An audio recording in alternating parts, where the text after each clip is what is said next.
আসসালামু আলাইকুম pro football fans.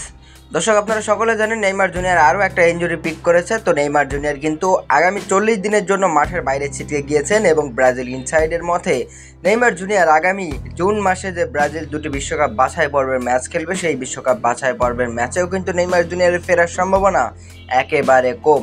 কেননা ব্রাজিল ইনসাইডের মতে নেইমার জুনিয়র 29শে মে আরও একবার মাঠে ফিরবেন ইনজুরি কাটিয়ে। তবে ব্রাজিল জাতীয় দলের কল আপ হবে 2 তারিখে জুন মাসের। তো সেক্ষেত্রে কিন্তু নেইমার জুনিয়র ব্রাজিল জাতীয় দলের ডাক না পাওয়াটা একেবারে স্বাভাবিক ব্যাপার, যদিও সেটা কোচের ওপরে ডিপেন্ড করছে, কোন কোচ আসে সেটা এখন দেখার বিষয়।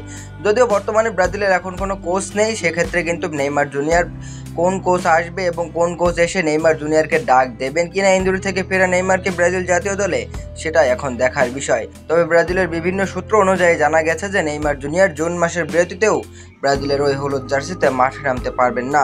এমনকি তিনি সান্তোসের জার্সিতে মাঠে নামবেন 29শে মে। অর্থাৎ নেইমার জুনিয়র কিন্তু লম্বা একটা ইনজুরি পিক আপ করেছেন আরও একবার।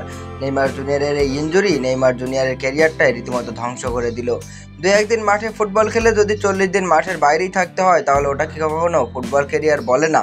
নেইমার জুনিয়রের ক্যারিয়ারটা অনেক বড় হতাশার এবং নেইমার জুনিয়র নামটাই অনেক বড় হতাশার। আরও একবার তার প্রমাণ হচ্ছে রীতিমতো।